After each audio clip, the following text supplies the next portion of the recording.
Kamala Harris, Scamala Harris, the most pro-abortion, leftist politician in American history that's ever been this close to the White House. Kamala Harris, who was rated as the most leftist senator of all the 100 senators when she was a senator from California.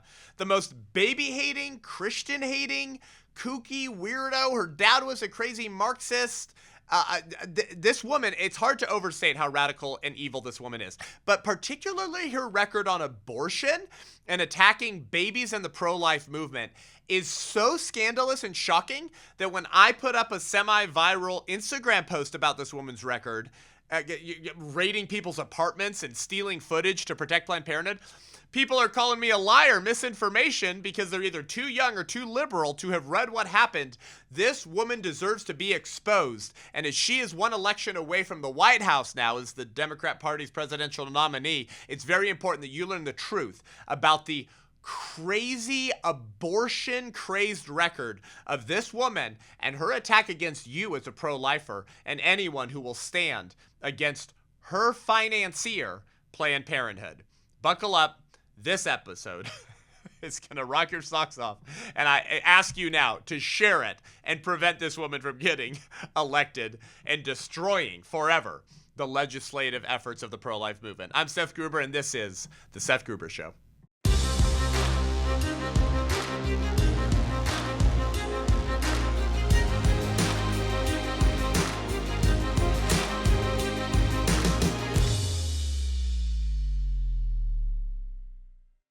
Welcome to the show today. So everyone knows Kamala Harris is now the nominee for the Democratic presidential ticket. Very interesting, of course, because the people never got to make that decision, of course. This is all kind of strange how everything's going on here. But she secured the support of a majority of Democratic delegates to become the nominee for president. And this should keep all of you actually up at night. I mean, God's still on the throne, but this is frightening. Okay, you're talking about the most liberal, leftist senator that there ever was before she became vice president on the Biden ticket. The history of this woman is so disgusting and sick and disturbing that I thought it deserved to at least be partially treated. So we know exactly what we're up against, and maybe some of these clips will go viral about this evil, disgusting woman. Now, there's no way I could treat the entire thing. I think Daily Wire has a great thing on Kamala Harris. I think it's called Scamala Harris or something like that.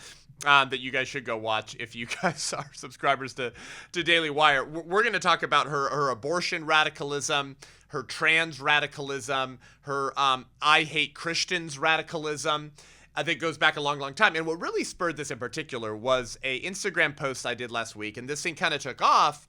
And it was a little bit of her history in, I don't know, like trying to throw pro-life undercover journalists in jail and raiding people's apartments while Attorney General in California.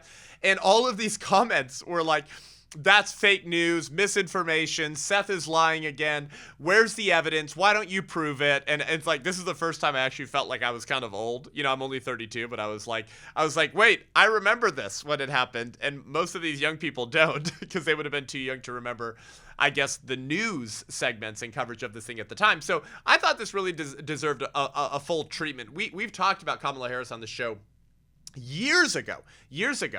But now that we're facing another presidential election, and we could be facing the possibility of the most pro-abortion, radical, progressive, communist, leftist ever in the White House, I think everyone should be talking about this. I think everyone should be exposing this woman's radicalism. I'm already seeing great ads, by the way, from some Republican candidates running for certain political offices doing ads on Kamala Harris and capturing all of her answers to questions on all the hot political topics over the years. And of course, she gives the most radical, out-of-touch answers.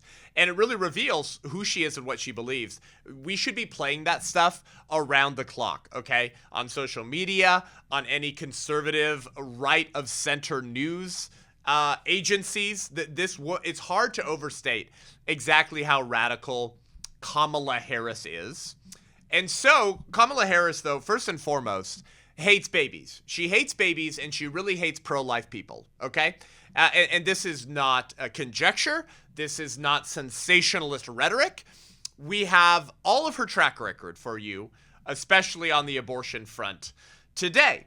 Of course, what skyrocketed her, of course, to the presidential platform was when Joe Biden selected her as his VP running mate because she was black. And why do I know that? Because Joe Biden had said, I'm going to pick a black vice presidential candidate. So wait. Well, what if they are not credentialed? What if they don't have good ideas? What if it doesn't line up with where the Democrat Party is? No, it didn't matter to Joe Biden. He needed a black token leftist to be on his presidential ticket. He made that very, very clear. And so on August 11th in 2020, Joe Biden tweeted out, I have the great honor to announce that I picked Kamala Harris, a fearless fighter for the little guy and one of the country's finest public servants, as my running mate. That's pretty hilarious, of course. The Democrat Party, and certainly Kamala Harris, has never cared about the little guy. And what does that refer to? Usually what they mean is the person who doesn't have power, who doesn't have money, who tends to be a little poorer, who struggles paycheck to paycheck to pay the bills and feed their children, maybe the Americans that don't feel heard, and that could be from both political parties, by the uniparty apparatus. Oh, Kamala Harris is there for the little guy. Of course, she likes to murder little people. They're called unborn children, and she really loves to sexualize gender-confused minors by allowing the state of California to indoctrinate them with transgender ideology in the public schools without notifying the parents. She's no fan or supporter of the little guy. Of course, her policies from an economic standpoint only harm the little guy and make it much more expensive for them to get their groceries. But I digress. This, at the time, created the most pro-abortion political ticket in American history. Back in 2020, the Joe Biden-Kamala Harris VP ticket, and now this woman is one election away from the White House. So let's look at what Kamala Harris has done specifically to target unborn babies and pro-life Americans, pro-life individuals who disagree that killing babies is healthcare and we should be funding it with our taxpayer dollars, okay? Let's do a little bit of history on this woman, since apparently this stuff has been buried. And how do we know this, by the way? Very recently, GovTrack website, deleted their 2019 page that ranked Kamala Harris as the most liberal, the most left of all the 100 senators, okay? This was from Kamala Harris's 2019 report card on GovTrack, that literally said ranked most liberal compared to all senators, okay? They just deleted that. So the liberal establishment apparatus going into overdrive to make sure that the Democrat voting base of America, who by and large is not aligned with the DNC platform, make sure they don't know exactly how left and crazy and kooky the new presidential Democrat nominee is. Here's a few things you need to know about Kamala Harris. She co-sponsored the Women's Health Protection Act from 2019. This was a piece of federal legislation, because remember, she had been a senator for the state of California. The stated purpose of the Women's Health Protection Act in 2019 was to protect the ability to perform and obtain abortions. But it was, and is to this day, the most radical pro-abortion federal piece of legislation that's ever been proposed. 2019. Here's some of the things this radical piece of federal legislation would have done if it had gotten passed and signed by the president. Doctors and nurses who conscientiously object to abortion could lose their jobs, and Catholic hospitals could lose public funds. By the way, don't forget, there was a case out of Vermont Hospital under the Trump administration where a abortion-minded doctor had coerced a pro-life Catholic nurse to assisting with an abortion upon threat of career termination. So in other words, you help kill this baby or else you're fired. And it was one of the most clear-cut cases of conscience violations in American jurisprudence. And of conscience violations under the Trump. Do you remember the Office of Civil Liberties in the HHS? So once Biden entered the White House, one of the first things his administration did in the first 100 days was to drop the lawsuit against the Vermont hospital. But why was there a lawsuit? Because this doctor had said, you're going to help kill a baby, and I don't care about your Christian, religious, or pro-life moral and ethical beliefs.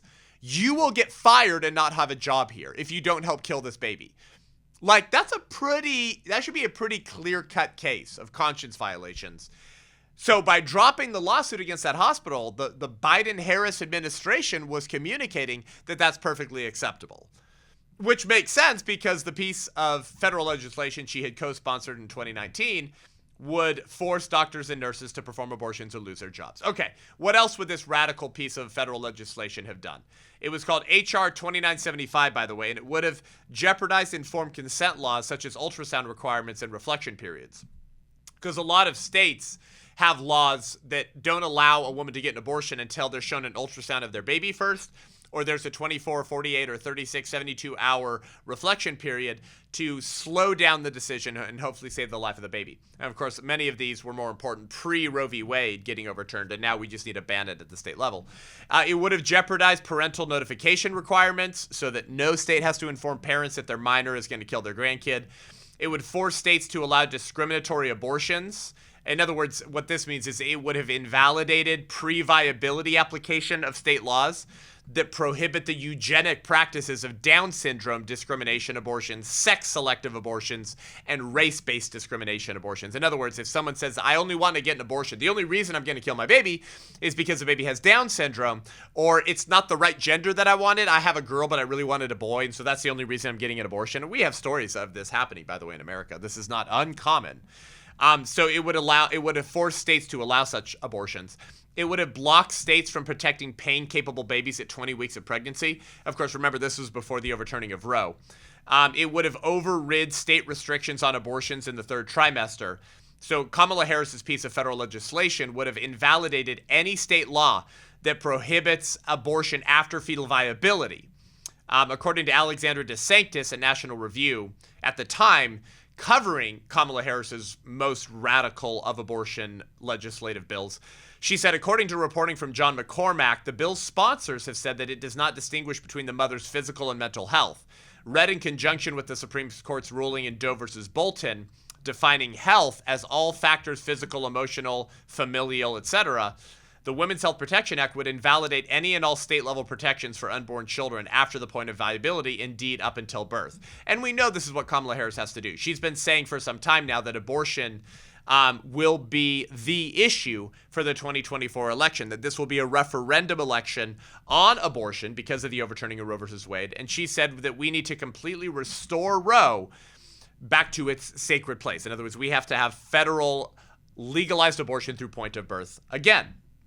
So just remember, okay, the current Democratic nominee for president, Kamala Harris, co-sponsored a piece of legislation from 2019 called the Women's Health Protection Act that would have essentially codified abortion through point of birth federally, invalidated state laws to try to protect the unborn, not require parents to be informed when their minor is getting an abortion. And by the way, like we just need to ban abortion, obviously, at the federal level. But I want you to think about how out of touch this is with your mainstream run-of-the-mill Democrat who doesn't want to trans the kids and sexually castrate them.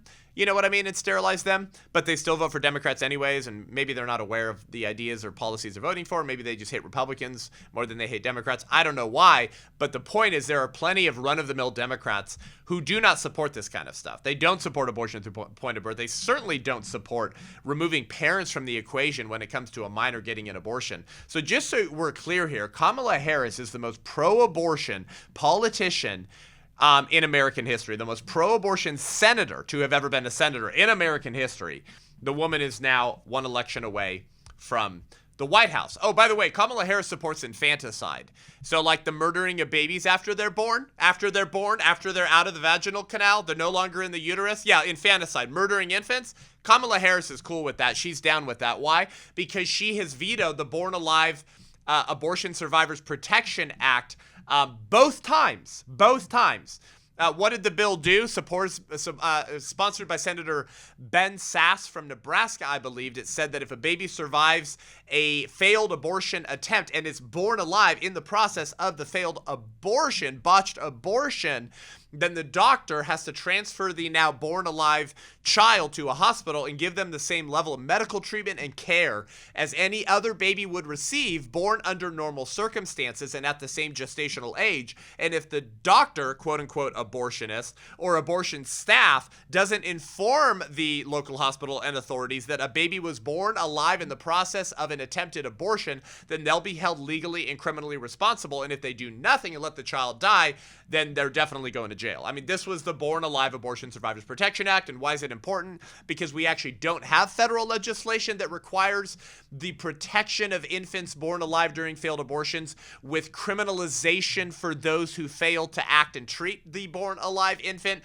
That's why it's important. And because the former Virginia Governor Ralph Northam had made a joke on a radio segment that if a baby is born alive during a botched abortion, they would make the baby comfortable and resuscitate the baby if that's what the mother wanted. And then the mother and the doctor would have a conversation about what? About what to do with a baby already born alive. And so this launched a whole national controversy about how Democrats actually support infanticide. And how do I know that? Because all the Democrats have largely opposed George Bush's Abortion Infant Protection Act that labeled a baby who survives a botched abortion a person, but it didn't prescribe any criminalization for those who fail to care for the life of a baby born alive in the process of a failed abortion. And so Senator Ben Sasse provided that criminalization side to force abortionists to care for babies born alive during failed abortions. Okay, that was the bill, okay? Well, Kamala Harris, as California senator, voted against the Born Alive Abortion Survivors Protection Act both times. Now, what's so insane about that is that even if you're pro-choice, you should have been in support of this. Why? Because nothing in the bill, and I read it at the time, would have sort of hindered a woman's right to obtain abortion in any way, shape, or form. Meaning, it would not have hindered a woman's right to go procure the killing of her child in the womb through a chemical or surgical abortion. The language only spoke to what would happen if a baby was now out of the uterus during the process of a failed abortion. But of course, Democrats can't oppose or fight against the killing of a baby directly after birth. Because if they label the killing of a baby directly after birth, even if it was in the process of a failed abortion, they're now admitting that that child 1 second outside of the vaginal canal is a person with all of the rights delineated in our Constitution. And if you grant that, then of course you have to admit that the child in the vaginal canal shortly before coming out of the birth canal is a person with the same kind of rights, because obviously the birth canal does not confer personhood. It's not a magical birth canal. It doesn't have that power. And if you admit that, then of course the child in the utero, about to begin contractions to begin its head start to go through the vaginal canal, then you have to admit that that's obviously a person as well, because nothing magical is happening there. Do you see what I mean?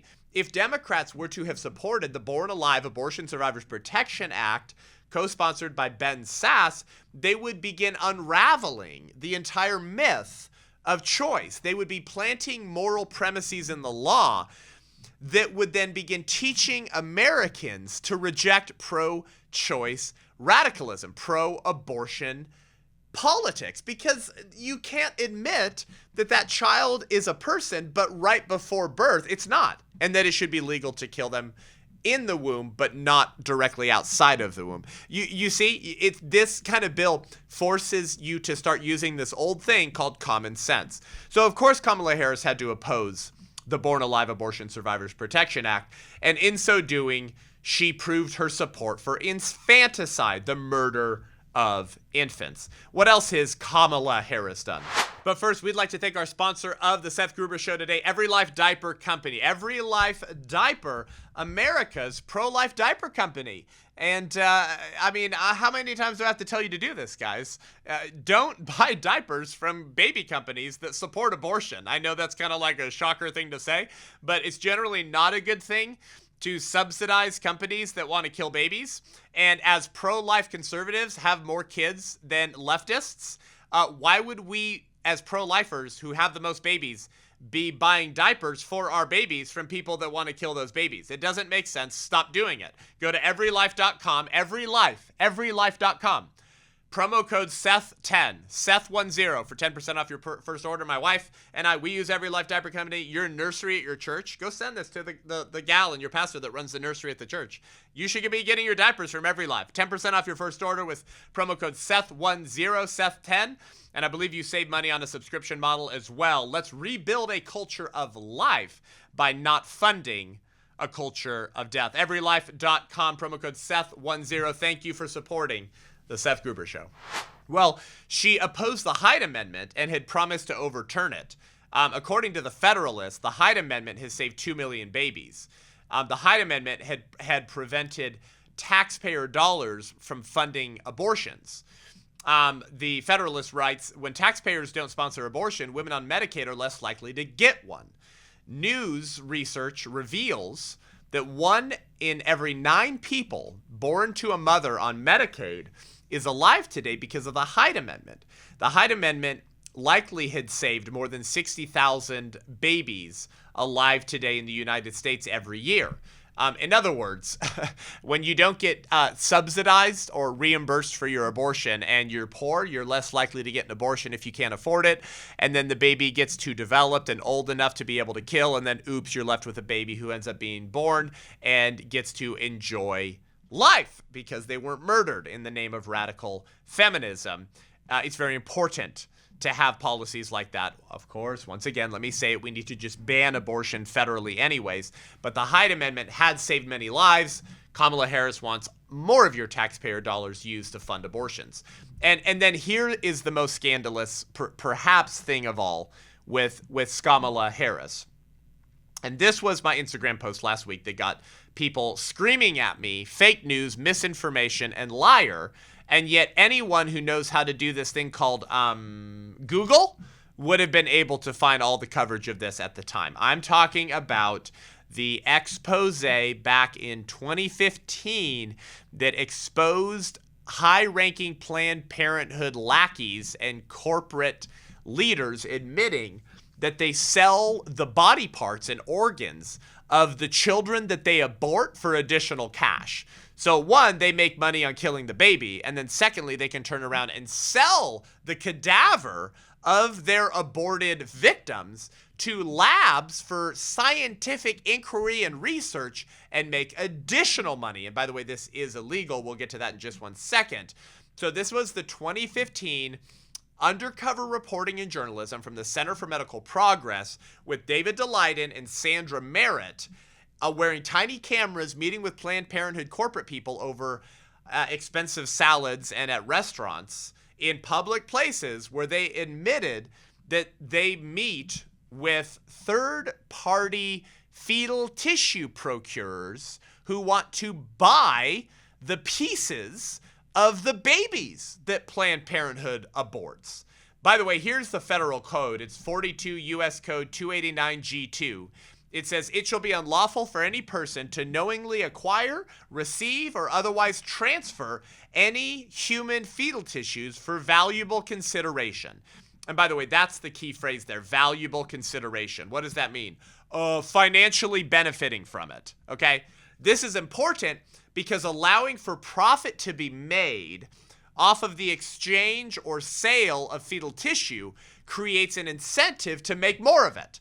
And you can only get body parts from killing human beings in the womb. Okay, so obviously, if you're financially benefiting from the sale of the tissue, that would be baby organ parts of aborted children, then how are you going to continue making money from the sale of that fetal tissue? More dead babies. And how do you get more dead babies? Abortions, okay? Kamala Harris was Attorney General for California at the time and immediately launched an investigation against the whistleblowers, the undercover journalists who exposed Planned Parenthood admitting that they break federal law. Kamala Harris ordered, listen to me, Kamala Harris ordered the raid on David Daleiden and the pro-life undercover journalist's apartment to steal any other recordings that he had of Planned Parenthood officials of footage that was not yet released yet, all while defending the criminals whose crimes the whistleblowers had exposed. And this means that David Daleiden and these pro-life undercover journalists became the only undercover journalists in California history to be charged with a crime, even though their journalism and work exposed criminal behavior. In other words, they exposed crimes through undercover reporting, but that was a crime for them to do it, even though they were in a public place meeting with Planned Parenthood officials over lunch while they're spilling their guts admitting that what they're doing breaks the law. Now, anyone who's done this in California exposing other criminal behavior has never had their head on the chopping block of the liberal establishment. Why? Because what they were doing didn't indict the liberal establishment and the pro-abortion politicians and the sacred cow of liberalism, Planned Parenthood. But because that's what David did and Sandra Merritt in the Center for Medical Progress, they're still going after them in the year of our Lord 2024. Nearly a decade later, they will not let this go to rest. Okay? This was probably the most bombshell investigation and expose of Planned Parenthood that's ever been done, and so they won't let it rest. And Kamala Harris, as Attorney General of California, was the one that ordered the raid on the apartment of the pro-life journalists because they were exposing and compromising one of her biggest donors, Planned Parenthood. Kamala Harris has for years had a 100% approval rating from Planned Parenthood and all of the radical abortion groups like Emily's List and many, many more. So having received massive donations from Planned Parenthood, pro-life organizations demanded Kamala Harris resign over this conflict of interest. David Daleiden's attorneys, again, remember, he's the director of Center for Medical Progress and the one on camera who got Planned Parenthood lackeys and corporate officials to admit that they were breaking the law. His attorneys cited leaked emails showing Kamala Harris's office working with Planned Parenthood, listen to this, to draft legislation that would criminalize undercover investigations like the Center for Medical Progress. In other words, Planned Parenthood is funding the politician Kamala Harris, Attorney General of California. Planned Parenthood is exposed in breaking the law. Kamala Harris, who's only here because of Planned Parenthood, who's breaking federal law, is engaging in emails with her lawyers and Planned Parenthood on how to go after David Daleiden, okay, and make sure that none of his work can ever be done again to compromise her donors like Planned Parenthood, okay? Disgusting conflict of interest. Now, David Daleiden is a national hero, okay? He's a pro-life hero. We actually need to get him on the show eventually. The poor guy has gone under almost a decade now of these attacks from the abortion Leviathan. And I encourage you to follow the Center for Medical Progress. By the way, guys, you should go to their website. You should support them. You should definitely jump on their email list. They have done yeoman's work in this fight. They've exposed recent stuff not that long ago from the University of Pittsburgh on how Anthony Fauci and Francis Collins were funding the scalping of third trimester aborted babies for the creation of humanized rats and humanized mice. They do very, very good work, okay? But going back to 2020, David Daleiden did a crazy interview with Breitbart News. You should go check it out, about the blatant viewpoint discrimination that was happening in the attack on him. Listen to what he says here. This is really important. David Daleiden says, in the state of California, when Kamala Harris was the attorney general, you could do undercover investigations of factory farming, corrupt chiropractors, and fraudulent air conditioning repairmen. Local TV news journalists in California were filming and publishing undercover video with conversations, sometimes even in private office spaces, and publishing these videos on a daily and weekly basis. Not a single one of those journalists, he says, ever had their home raided or were prosecuted by Kamala Harris's Attorney General office. What's he saying? He's saying plenty of undercover journalists have recorded private conversations, oftentimes in private spaces where there is a reasonable expectation of privacy. But all of his recording and journalism of course, was done in places where there was no reasonable expectation of privacy. I'm talking like restaurants with tons of people around, sitting around, dining. He said, if you did the exact same kind of undercover filming and publishing, and your message was something that questioned Planned Parenthood or questioned the abortion industry, the sacred cows of Kamala Harris and the San Francisco political establishment in California, then in that case, I became, he said, the first and only person involved in news gathering, the first and only citizen journalist in the state of California to ever have the California video recording law enforced against me criminally. Criminally. Exactly. Why? Because we're talking about killing babies, folks. We're talking about abortion, right? That this is the sacrament of secularism. It's the centerpiece of liberalism. It's the linchpin upon which the liberal establishment swings. And they're admitting this because all the Democrats are saying that 2024 is going to be a referendum on abortion because mean tweeting Orange Man and the Republicans somehow got Roe versus Wade overturned. And now women have to, oh my gosh, in some circumstances, if they don't get the abortion pill, in some circumstances, if they're not willing to travel across state lines to California, oh my gosh, in some circumstances, they don't have the option to kill their baby and they have to embrace motherhood for the child that they're already a mother to. What a horrible, horrible thing. We need to get back to Sanger's religious utopia where we can have orgasms without responsibility. And so they're making the 2024 election virtually all about abortion. So David Daleiden rightly accused Kamala Harris of, quote, prostituting her law enforcement powers to the service of her political campaign donors. That is such a good line. That's such a gnarly line. Prostituting her law enforcement powers, remember, as Attorney General, to the service of her political campaign donors. So Planned Parenthood will use their funded politicians, like Kamala Harris, to go after and prosecute their political opponents and pro-lifers who are exposing their dirty laundry, airing their dirty laundry for what? For their federal crimes. It is against federal law to engage in the transfer of human fetal tissues for valuable consideration, which means financially benefiting from it, okay? So this is the scandal that Kamala Harris has been involved in. Let's just restate this, okay? We're talking about politicians, political actors, raiding and breaking into the homes of private citizens because that private citizen has footage recorded in a public place where the largest abortion provider in the world is admitting that they break federal law. So rather than go after the criminals who are admitting that they break federal law on camera, Planned Parenthood will use their funded politicians, Kamala Harris, to send state agents to break into your home and steal your crap if it in any way indicts the Democrat Party and their support of the sacred cow of liberalism, abortion. This sounds like Soviet Russia level stuff, actually. This sounds like the brown shirts. This sounds like Hitlerian stuff, but it's happening. It's happened here. And it happened to David Daleiden, one of the greatest heroes of the pro-life movement today. That's who Kamala Harris is. Okay, that's who she's always been. In many ways, she was the first Margaret Sanger. She really slept her way up the levers of power.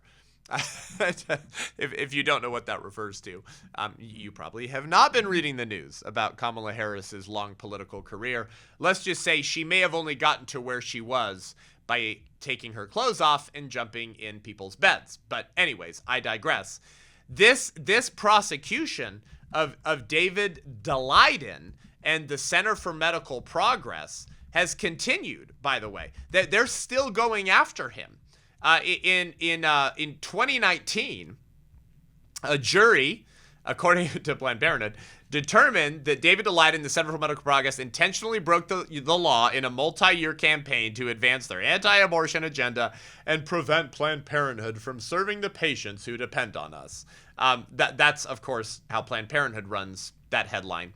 Reuters from 2022 said abortion foes largely lose $2.4 million appeal over Planned Parenthood videos. So Daleiden's lawyers have continued to appeal this, and the liberal circuit court judges have continued to rule in the favor of Planned Parenthood. And poor David Daleiden has been in this now for almost 10 years, thanks to Kamala Harris. This all began with her using her attorney general powers to send in agents to break into his home to try to steal his footage. Okay? So it's very important that the truth about Kamala Harris gets out there. So how much does Kamala Harris hate babies and pro-lifers?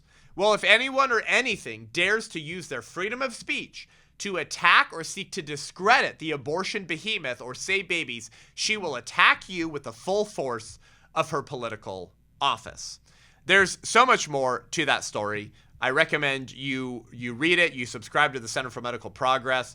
But I mean, we're talking about Planned Parenthood people admitting that they even changed the way that they do abortions to get the body parts of the babies not spoiled.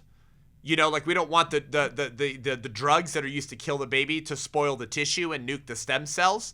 So they'll change the way they perform abortions to get the cadaver of the baby as unspoiled and useful as possible, right? I mean, we're talking about court record testimony of a nurse who said that she saw the hearts of babies beating through their translucent skin because some of them were born alive in the process of a failed abortion. We're talking about the most Hitlerian, Joseph Mengele stuff for which Planned Parenthood has never been forced to pay, and who continues to, according to last year, get record level funding of our tax dollars every year. I'm talking like over $600 million a year of our taxpayer dollars. Over $500 million a year of our taxpayer dollars. What else about Kamala Harris? In the Democrat debates of 2019, leading up to the presidential election, she called for pre-clearance guidelines for states before they could pass pro-life legislation. Of course, this was before the overturning of Roe versus Wade. But in other words, she meant that she was single-handedly committing to destroy the pro-life movement's legislative impact, neutering the votes of free Americans who wish to limit or ban abortion in their state. Meaning she wanted to so federally protect abortion rights that states whose representatives are proposing legislation, you know, this whole constitutional republic thing, and federalism, to like limit abortion in their state, wouldn't even be able to have that legislation passed or even considered or given time of day, because Kamala Harris would use the power of the federal government to create pre-clearance guidelines for state legislation. And if it didn't line up to the federal protections for abortion, then states wouldn't even be able to curtail or ban abortions in their state. She has promised to do that. She has said she would expand the size of the Supreme Court. In May of 2019, she was asked whether she would support adding as many as 4 more justices to the bench. And she said, quote, "I'm open to this conversation about increasing the number of people on the U.S. Supreme Court." And she said that this was due to the, quote, crisis of confidence created by the Republicans. Okay, so imagine for a second if in a Kamala Harris administration, boom, they add 4 more leftist justices and expand the size of the court. And so that's it. That's it for the conservative movement as we know it, for the pro-life movement as we know it. They could do whatever they wanted, and if they got the House and the Senate and Kamala Harris is president, and they expand the size of the Supreme Court, they basically get whatever they want forever on a political federal level. Oh, she also said that if she didn't get her way, she would abolish the filibuster. That's right. In a September 2019 CNN climate crisis town hall, she promised that if she didn't get her way as president in enacting the proper strategy to fight climate change, she would simply abolish the filibuster. She's saying that she's willing to grow and then pack the Supreme Court. And if you try to stop her, she'll simply remove the last check that senators have on power, eliminate the filibuster, and leave us all to the subject of the whims of the majority. Of course, abolishing the filibuster would give the Democrats the ability in a controlled House and Senate to expand the size of the Supreme Court, pack it with leftists, and Republicans could do nothing about it. This would essentially end the political aspect of the pro-life and conservative movement. Oh yeah, she's also said she would make D.C. and Puerto Rico U.S. states. On June 26, 2021, I believe, she tweeted out, Washington, D.C. has 700,000 residents, more than some states, but they are denied full representation in Congress. It's time to grant D.C. statehood, which, by the way, would immediately give the Democrats 2 more senators and probably a permanent majority in the Senate.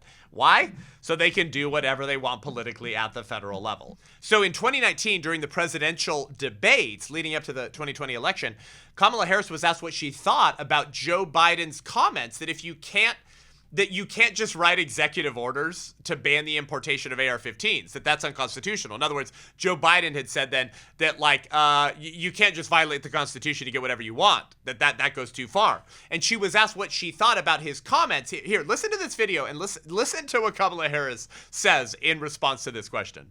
Recent days, former Vice President Biden has said about executive orders, some really talented people are seeking the nomination. They said, I'm going to issue an executive order. Biden saying there's no constitutional authority to issue that executive order when they say I'm going to eliminate assault weapons, saying you can't do it by executive order any more than Trump can do things when he says he can do it by executive order. Does the Vice President have a point there? Some things you can, many things you can't. Let's let the Senator answer. Well, I mean, I would just say, hey, Joe, instead of saying, no, we can't, let's say, yes, we can. So there you go. There you go. By the way, crackling like some evil Disney character is basically what Kamala Harris does when she knows that any answer she gives will ruin her political career. So instead, she just cackles like some witch out of a Disney movie. And what did she say? She said, Joe, instead of saying, no, we can't, let's say, yes, we can. And then she cackles like some weird demon, of which she's probably possessed by several. What is she saying? She's proving that she's not just willing, she's giddy and excited to crap on the Constitution and rule as an authoritarian dictator who will obliterate federalism, the voice of the people, and self-government in order to rein in her debauched political views. She is willing to violate the Constitution, to do things like make D.C. a state, to expand the size of the Supreme Court, to get 4 more leftists as judges on the courts. Okay, so don't doubt the lengths to which this demon and wicked woman is willing to go. This is just a little bit of her record and her abortion record. So what does all this mean? Particularly for unborn babies, okay? It means that Kamala Harris is to babies what Hitler was to the Jews. That's what that means. It means in a Harris presidency, babies will be targeted for slaughter unlike any other time in American history. And pro-life legislative efforts will probably come to a standstill. If Kamala Harris becomes president and we have a Democrat-controlled House and Senate, they will do whatever they can to violate the Constitution and create a federal right to abortion once again, to essentially reinstate Roe versus Wade with executive order. And you say, but Seth, the Supreme Court will have a check on power, on their ability to do, well, not if she expands the size of the court. I'm telling you, these are not just conjecture things. These are things she has said she would do and is willing to do. So they would federalize abortion, increase funding, override state-level laws that protect the unborn. It would be a complete nightmare, okay? So just so we're clear, for all of the quote-unquote centrist, I'm not political Christians who can in no way understand why someone would vote for Donald Trump, because he's not Christ-like, he's not nice, he's not kind, he's a big meanie, okay? That this is the alternative. This is the alternative, okay? Jesus Christ isn't coming on Air Force One. I understand why people are upset with the GOP. Believe me, we just did a whole episode on this.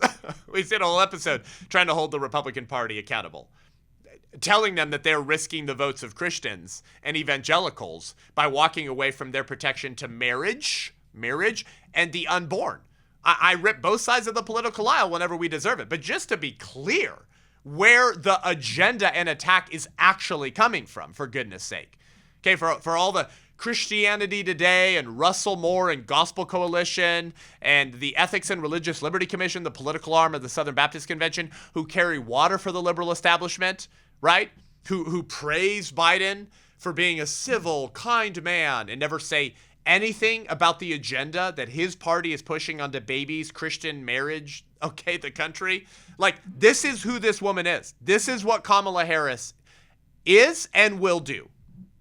So share this episode, okay? Share this with your I'm not political pastors who are silent on these issues.